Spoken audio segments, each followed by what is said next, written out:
Um dos fatores passíveis de competição mais importantes que nós temos entre plantas daninhas e culturas é a luz.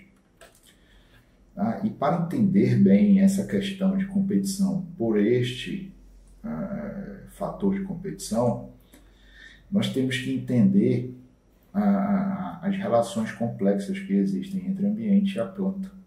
E isso varia muito contextualmente com a rota fotossintética de carboxilação que a planta apresenta. Ou seja, se a planta é uma planta C3, se ela é uma planta C4 ou CAM. Sei que muitos de vocês há muito tempo não têm tido contato com a parte de fisiologia, mas entender as questões de carboxilação vão te dar informações muito benéficas quanto à alocação de culturas, a densidade de plantio, a escolha de plantas e as relações ecofisiológicas entre a cultura, o ambiente e as plantas daninhas. Então nós temos aí que esses tipos de carboxilação que se apresentam está diretamente relacionada à quantidade de água no solo e também ao consumo de água no solo. Tá? Então nós temos aí plantas umbrófilas que são mais adaptadas, conseguem se adaptar a condições com menor luminosidade, heliófilas que precisam de uma quantidade maior de luz, tudo bem? Então nós vamos detalhar isso em plantas C3 e C4, que são as principais plantas culturas que nós cultivamos, são plantas C3 e C4. Tá? Vou abordar para vocês isso aqui para fazer uma revisão dessa questão. Tá? Então, a primeira questão, que existe uma tabela aí resumindo tudo o que é característica de planta C3 e planta C4, isso eu vou explicar para vocês em breve a parte prática disso. Tá? Basta lembrar que plantas C3, elas são assim denominadas devido ao primeiro produto estável após a carboxilação produzida, é um componente de 3 carbonos, que é o ácido 3-fosfoglicérico, aqui. Tá? E em planta C4 é uma molécula com 4 carbonos, é o ácido oxaloacético. Tá? Então, plantas C3, elas apresentam fotorrespiração e planta C4 não é detectável fotorrespiração. Ou seja, planta C4 ela não realiza consumo de carboidrato diferente de planta C3 na presença de luz. Tá? A enzima primária de carboxilação em planta C3 é a ribulose 1,5-bifosfato carboxilase oxigenase, ou seja, esse finalzinho aqui, a rubisco, esse carboxilase, ela faz tanto carboxilação quanto oxigenação. Para que ela realize carboxilação, ela precisa de uma quantidade de CO2 na atmosfera, ou seja, na câmara subestomática, maior do que em planta C4.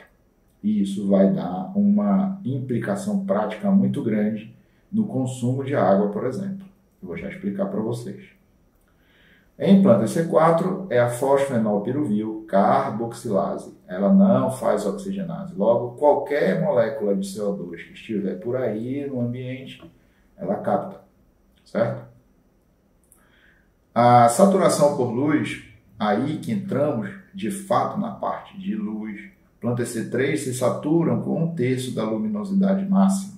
Ou seja, não adianta você colocar mais luz, que ela não vai fazer mais carboxilação, ou seja, não vai fazer mais fotossíntese. Ela paralisa com 1/3 da luminosidade máxima que ela é capaz de absorver, e planta C4 não se satura. Logo, quanto mais luz, maior taxa de assimilação de CO2 ou maior fotossíntese líquida. Temperatura ótima de planta C3, 25 graus Celsius, planta C4, 35 graus Celsius. Tá? Ou seja, para a planta se resfriar aqui, vai haver uma necessidade também de água maior.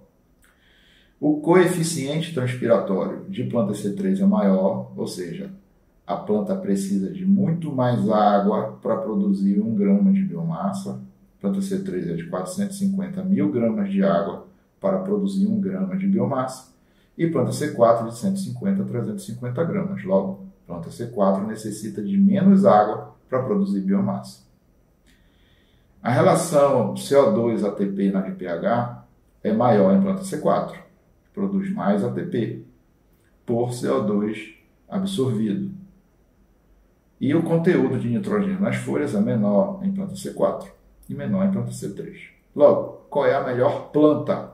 Essas perguntas muito diretas, elas não são muito bem quistas na agronomia, porque tudo na agronomia depende, né? Então, nas agrárias, na verdade. Em cada situação eu vou ter um benefício. Planta C3 pode vencer a competição com planta C4, por quê? Porque aqui nós estamos olhando não o todo, nós estamos olhando pontualmente questões de carboxilação. Nós não estamos observando, por exemplo, questões morfológicas. Tá? Então, as plantas C3 elas possuem adaptações morfológicas onde elas podem vencer competição com planta C4. Assim como a planta C4 também tem algumas limitações morfológicas que fazem com que ela possa perder a competição. Então, isso é uma questão contextual. Tá? Bom, lembrar que a carboxilação é realizada em plantas C3 e C4 na câmara subestomática e não no ambiente, enfim. Ou seja, a quantidade de CO2 que a gente fala aqui é a quantidade de CO2 que tem que estar presente na câmara subestomática e não no ambiente. No ambiente nós temos aí, por exemplo, nós temos quase 400 ppm de CO2, é uma quantidade muito grande de CO2 em relação ao que a rubisco, por exemplo, necessita de CO2 para começar a carboxilação.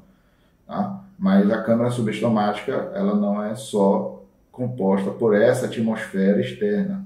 Tá? Dentro do estômago nós temos ali uma atmosfera distinta. Mas vamos lá. Bora lembrar que isso daqui é um gráfico muito clássico sobre as relações entre fotossíntese líquida, ou seja, taxa de assimilação de CO2, e intensidade luminosa. O que nós temos aqui? Essas bolinhas aqui são as coletas realizadas de taxa de assimilação de CO2, possivelmente isso feito com o IRGA, de planta de sombra, ou seja, uma planta C3. Tá? O que acontece com essa planta C3? Chega dado o momento que, mesmo que aumente a intensidade luminosa, ela não vai mais fazer mais assimilação de CO2, ela não aumenta, ela chega no limite dela e se estabiliza. Tá? Só que planta C3 inicia o processo fotossintético antes do que planta C4.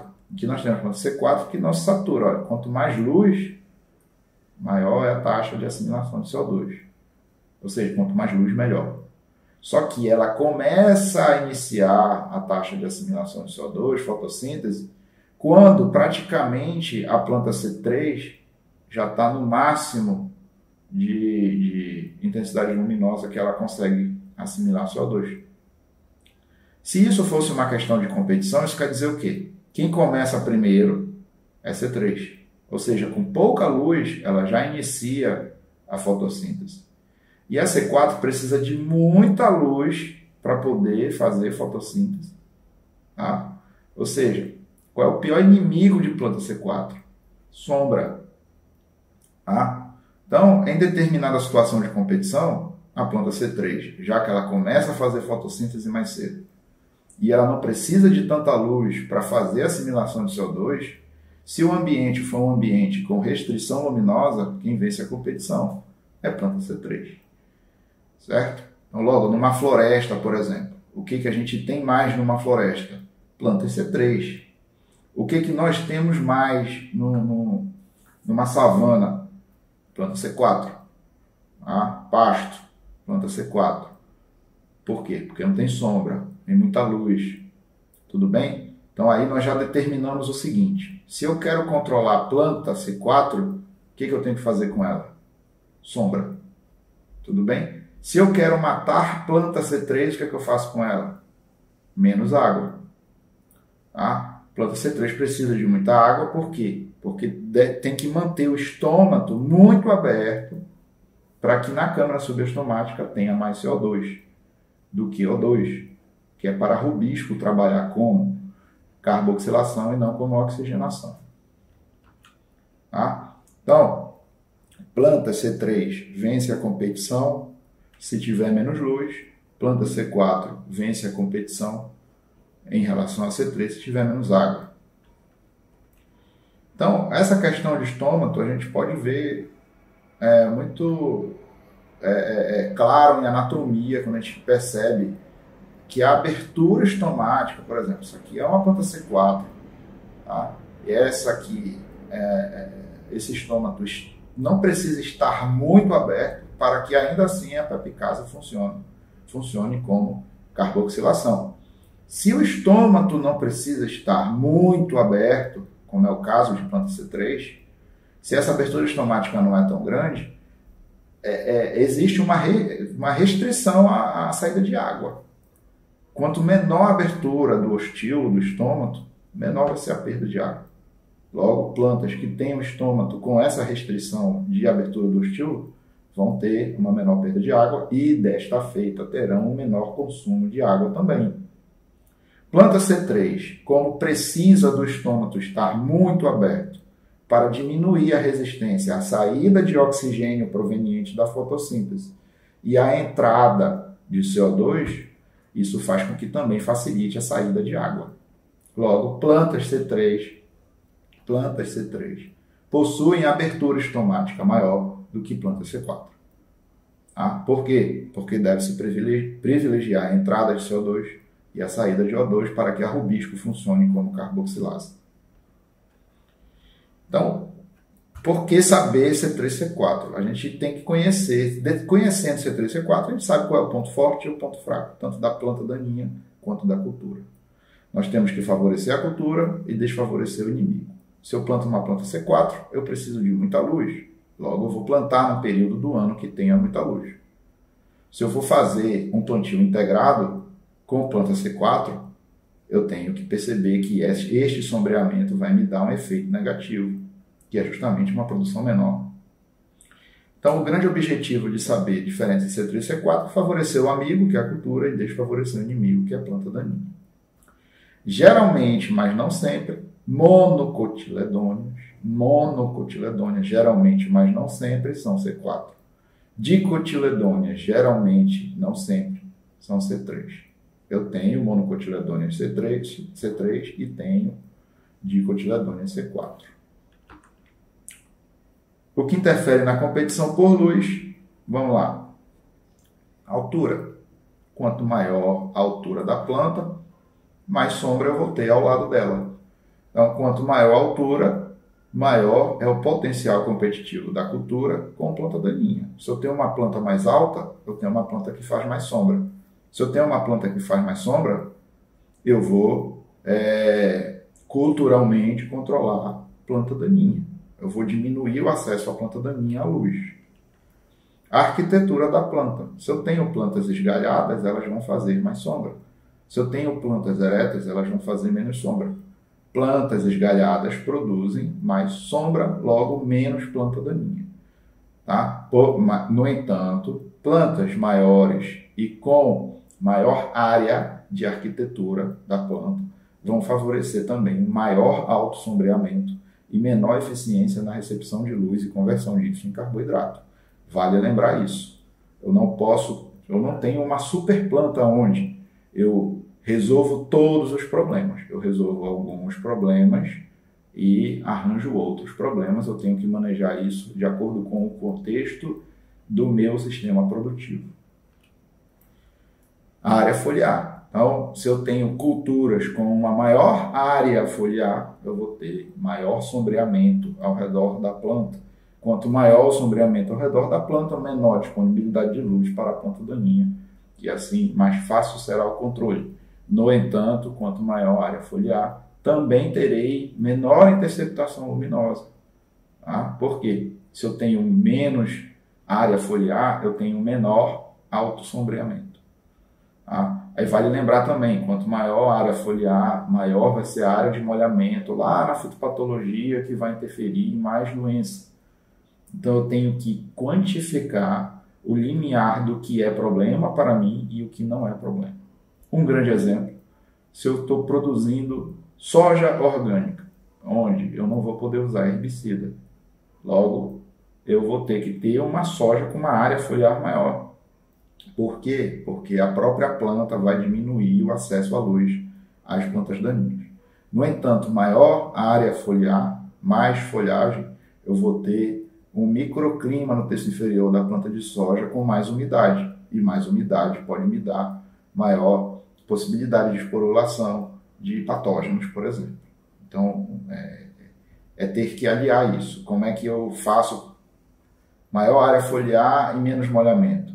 É direcionamento de plantio, né? Entrar mais luz na entrelinha, diminuir a densidade de plantas na área. Tem diversos tipos de situações, é por isso que a gente geralmente é consultado para dar orientações, né? Isso não tem livro, é um conjunto de coisas que vão favorecer. O índice de área foliar, que é uma medida de relação entre a área da planta e a área que ela ocupa, tá? Então, quanto maior o índice de área foliar, mais a área de folha ela tem por metro quadrado de área plantada, tá? Então, isso é um índice que é muito interessante para a gente ter o parâmetro se aquela planta ela ocupa muita área de folha na área ou não. Então, aqui nós começamos os exemplos clássicos. Aqui eu tenho duas pastagens, tá? Tem uma pastagem que não está degradada, essa pastagem está boa, aqui eu tenho apenas a braquiária, que é C4. E aqui eu tenho uma pastagem degradada, onde tem a braquiária, que é C4, e eu tenho plantas dicotiledôneas, plantas daninhas dicotiledôneas, que estão diminuindo o acesso à luz, a braquiária, que é C4. Logo, o que vai acontecer aqui? Aqui eu vou ter uma menor oferta de forragem e eu vou ter problemas de produção de ruminantes. O que eu tenho que fazer aqui? É controlar plantas dicotiledôneas que produzem sombra. Para quê? Para que a braquiária, que é C4, consiga crescer.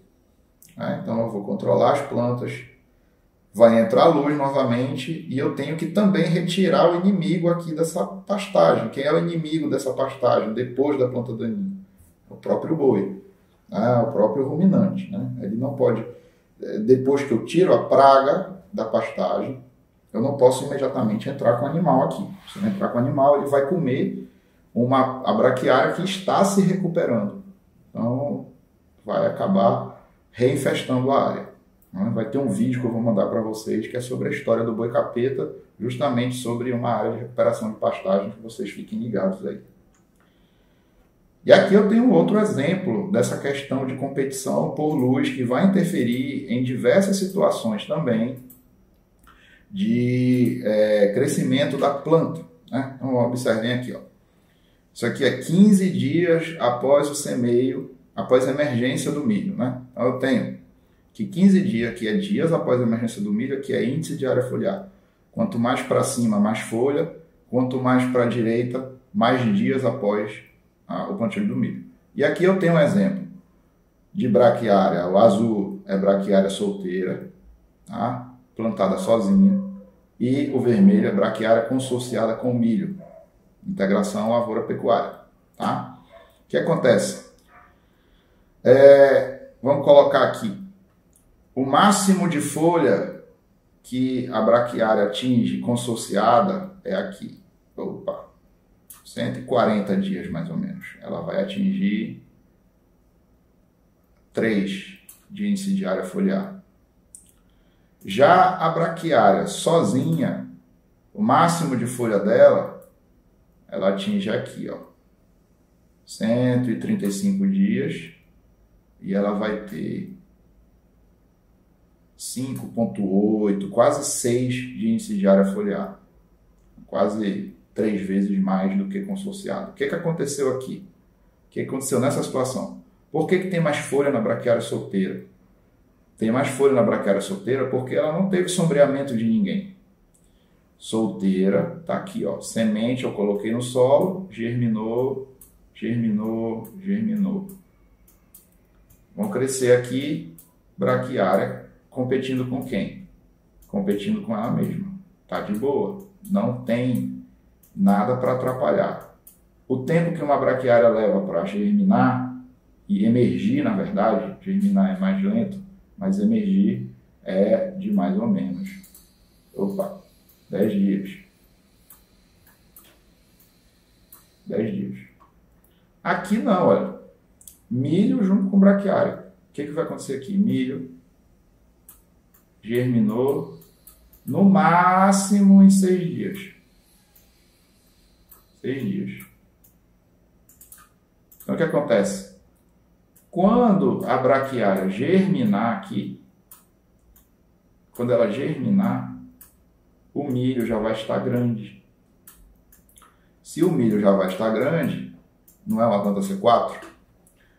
Braquiária é C4, milho é C4. Então, aqui, quem cresce depois vai ter mais sombra. Quem tem mais sombra vai ter menor recurso para converter em carboidrato. Menor recurso para converter em carboidrato, menos tecido. Qual é o tecido menor nessa situação aqui? Folha. Se eu tenho menos folha na braquiária, eu vou ter menor absorção de luz, menor investimento em raiz, menor investimento em raiz, menor absorção de água, nutriente, e aí vai indo. Tá? Então, consociar milho com braquiária é bom para a pastagem? Não, não é bom. Fisiologicamente, não. Economicamente é bom? Sim, economicamente é bom. Tá? Então, a pergunta que tu vai fazer, eu estou com pressa de fazer a pastagem de braquiária? Sim, eu estou com pressa. Então, faz solteira. Tu vai gastar aí, por exemplo, isso é um exemplo, tá, gente? Vou gastar 3 mil para fazer 3 mil para fazer a pastagem. Né? Fazer o milho, vou gastar 3 mil. Né? Gastar 3 também. 3, braquiária e milho, vai dar 6 mil. 6 mil. Tá? Se eu plantar só a pastagem, eu gasto 3. Se eu plantar a pastagem mais a braquiária, eu gasto 6. Se eu vender o milho, eu posso vender o milho a 6 mil reais, essa área aqui. Tá? Se eu vender o milho a 6 mil reais, né? Gastei 6, colhi 6 mil, quanto que custou o pasto? 0 reais. Então, do ponto de vista econômico, é bom. Do ponto de vista de competição, é péssimo. Porque eu vou ter menos pasto, tá? Num tempo muito grande. Eu não vou poder botar animal aqui. Vou ter que esperar essa pastagem chegar bem aqui. Para ela chegar bem aqui, eu vou precisar de mais, uns 3, 4 meses. Tá? Tô com pressa, braquiária solteira. Não tô com pressa, quero economizar dinheiro, braquiária consociada com milho. Por que que a braquiária não vence a competição? Porque o acesso à luz dela é dificultado por questões morfológicas. O milho tem uma semente maior, germina mais rápido e provoca a sombra na braquiária. Bom, gente, aqui vocês vão observar um vídeo sobre 4 sementes postas para germinar juntas, tá? Que é girassol, milho, outro feijão e abóbora. E vocês vão acompanhar aí a germinação durante 19 dias. É isso que acontece muitas vezes quando a gente faz plantio integrado e a gente não observa características morfológicas e também as questões de competição entre plantas. Se eu planto, por exemplo, milho junto com feijão, o tempo de germinação delas é muito parecido, no entanto, o feijão tem uma área foliar muito grande e isso pode favorecer o sombreamento do milho. Logo, se eu quero plantar milho junto com feijão, eu devo plantar primeiramente milho, esperar que ele cresça um pouco, dar um tempo para ele crescer, para posteriormente eu fazer o plantio de feijão. Tá? Dessa forma, eu vou permitir com que o milho cresça um pouco mais, se estabeleça, porque o feijão é muito agressivo em comparação a plantas de folha estreita devido à sua área foliar. Apesar de uma ser C3 e outra C4, a competição por luz aí é vencida pelo feijão devido ao seu crescimento muito maior em área foliar e o seu estabelecimento também em altura. Tá bom? Então acompanhe aí como o feijão vence essa competição aí por luz.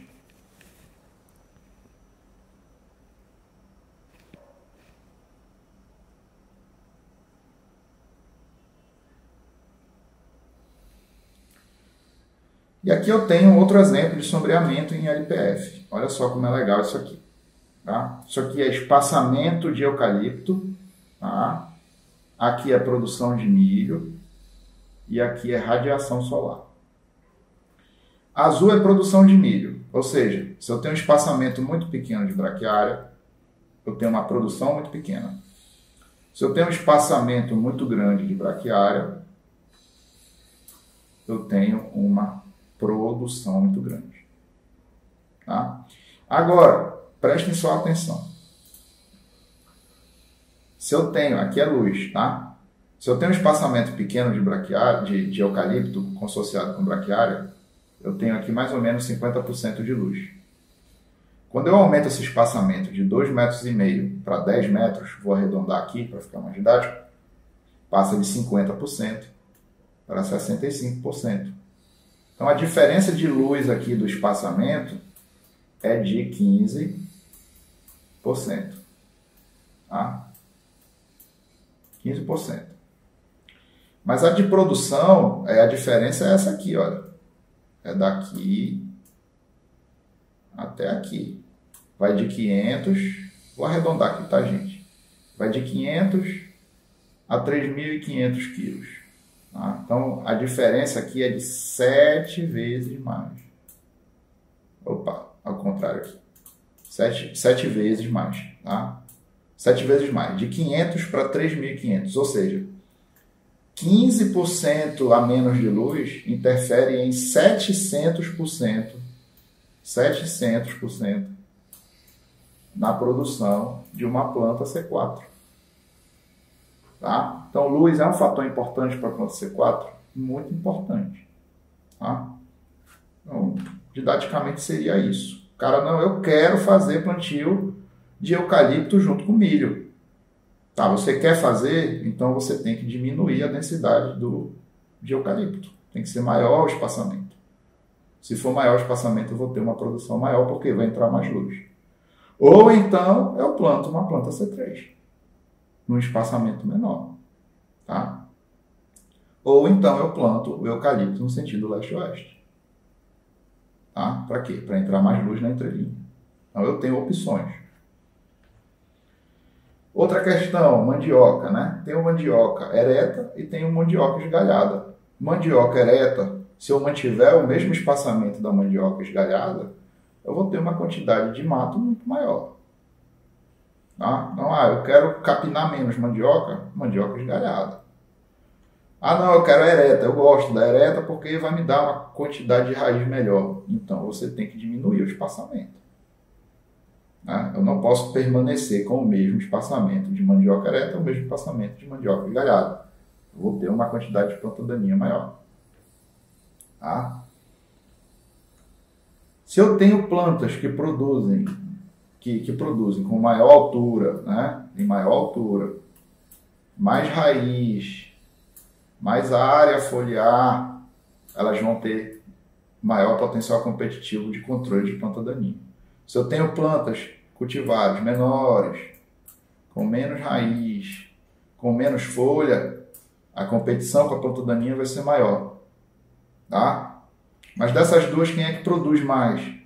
Possivelmente essa produz mais. Por quê? Porque ela tem folha ereta, tem aceitação luminosa maior, tem menos raiz, vai mobilizar menos carboidrato para produzir raiz, vai mobilizar menos carboidrato para altura, vai produzir muito carboidrato para espiga, no caso, ou para vagem. No entanto, eu vou precisar controlar essa planta daninha. Eu vou precisar fazer isso. Tá? Então, qual é que tem maior potencial competitivo? É essa daqui. Essa aqui tem maior potencial competitivo. No entanto, quem produz mais? Maior produção. Vou botar aqui, potencial competitivo. Maior é esse aqui. E essa daqui, produção. Se essa aqui dá mais produção, eu vou escolher essa aqui? Não. Depende. Na verdade, não é depende. Eu tenho como comprar herbicida, eu tenho como colocar nutriente no pezinho dela, eu tenho como dar mais luz, porque se ela faz mais fotossíntese, ela precisa de mais recursos, ela precisa de mais água, ela precisa de mais nutriente. Tá? Eu tenho dinheiro para manter essa planta aqui, Tenho. Então vai nela. Não, não tenho. É orgânico, eu tenho que deixar a planta meio que se virar sozinha, eu vou interferir o mínimo possível. Comprar essa. Vou produzir menos, mas vou produzir. Se eu pegar essa planta aqui e não der água no pezinho, não der nutriente, não fizer capina, não usar herbicida, agrotóxico e tal, já era, tu não vai produzir quase nada. Essa aqui não, essa aqui é rústica. Beleza?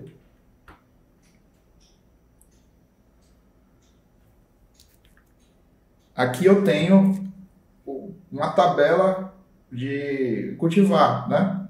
Por exemplo, aqui eu tenho uma planta que tem alta produção, é bem aqui, ó. É uma planta aqui que produz muito, tá? Alta produção, tá? E aqui, baixa produção, tá? Só que essa aqui, ela é alta e essa aqui é baixa de estatura. A largura dessa folha é estreita e dessa aqui é larga.